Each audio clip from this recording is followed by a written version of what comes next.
Vectors. A woman leaves home, walks 3 miles north, then 2 miles southeast.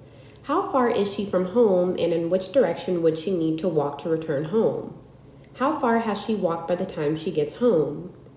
This question may seem familiar. Indeed, we did a similar problem with a boat in the first section of this chapter. In that section, we solved the problem using triangles. In this section, we will investigate another way to approach the problem using vectors, a geometric entity that indicates both a distance and a direction. We will begin our investigation using a purely geometric view of vectors.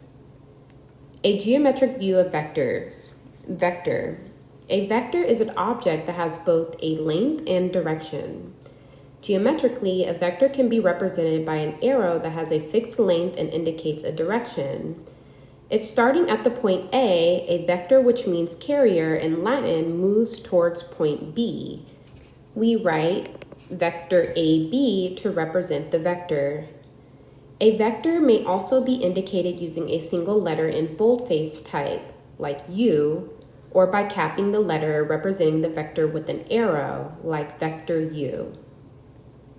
Example 1. Draw a vector that represents the movement from point P, -1, 2, to the point Q, 3, 3. By drawing an arrow from the first point to the second, we can construct a vector PQ. Using the geometric representation of vectors, we can visualize the addition and scaling of vectors.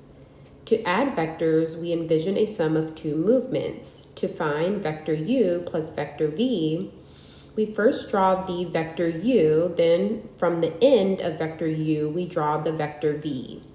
This corresponds to the notion that first we move along the first vector, and then from that end position, we move along the second vector. The sum, vector u plus vector v, is the new vector that travels directly from the beginning of vector u to the end of vector v in a straight path. Adding vectors geometrically. To add vectors geometrically, draw vector v starting from the end of vector u. The sum of vector u plus vector v is the vector from the beginning of vector u to the end of vector v. Example 2. Given the two vectors shown below, draw vector u plus vector v. We draw vector v starting from the end of vector u, then draw in the sum of vector u plus vector v from the beginning of vector u to the end of vector v. Notice that the path of the walking from the woman beginning of the section could be visualized as the sum of two vectors. The resulting sum vector would indicate her in position relative to home. Although vectors can exist anywhere in the plane, if we put that starting point at the origin, it is easy to understand its size and direction relative to other vectors. To scale vectors by a constant such as 3 vector u, we can imagine adding vector u plus vector u plus vector u. The result will be a vector 3 times as long in the same direction as the original vector. If we were to scale a vector by a negative number, such as negative vector u, we could envision this as the opposite of vector u. The vector so that vector u plus negative vector u returns us to the starting point. This vector, negative u, would point into the opposite direction as vector u, but have the same length. Another way to think about scaling a vector is to maintain its direction and multiply its length by a constant so that 3 vector u would point in the same direction but will be 3 times as long. Scaling a vector geometrically. To geometrically scale a vector by a constant, scale the length of the vector by the constant. Scaling a vector by a negative constant will reverse the direction of the vector. Example 3. Given the vector shown, draw 3 vector u, negative vector u, and negative 2 vector u. The vector 3u will be used 3 times as long. The vector negative u will have the same length but point in the opposite direction. The vector negative 2u will point in the opposite direction and be twice as long. By combining, scaling, and addition, we can find the difference between vectors geometrically as well, since vector u minus vector v equals vector u plus negative vector v. Component form of vectors. While the geometric interpretation of vectors gives us an intuitive understanding of vectors, it does not provide us a convenient way to do calculations. For that, we need a handy way to represent vectors. Since a vector involves a length and direction, it would be logical to want to represent a vector using a length and an angle theta, usually measured from standard position. Magnitude and direction of a vector. A vector u can be described by its magnitude or length absolute value vector u and an angle theta. A vector with length 1 is called unit vector. While this is very reasonable and a common way to describe vectors, it is often more convenient for calculations to represent a vector by horizontal and vertical components. Component form of a vector. The component form of a vector represents the vector using two components.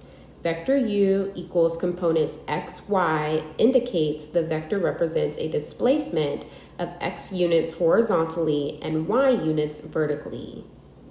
Notice how we can see the magnitude of the vector as the length of the hypotenuse of a right triangle, or in polar form as the radius r. Alternate notation for vector components.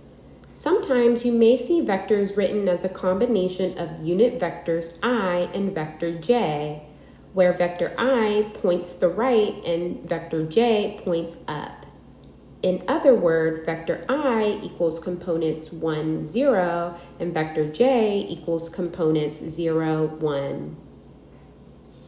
In this notation, the vector u equals components 3, negative 4 would be written as vector u equals 3 vector I minus 4 vector j, since both indicate a displacement of 3 units to the right and 4 units down.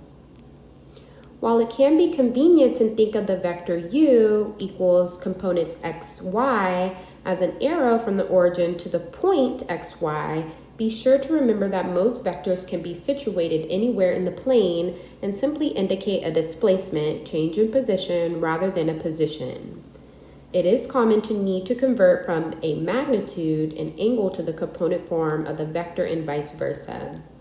Happily, this process is identical to converting from polar coordinates to the Cartesian coordinates, or from the polar form of complex numbers to the a plus bi form.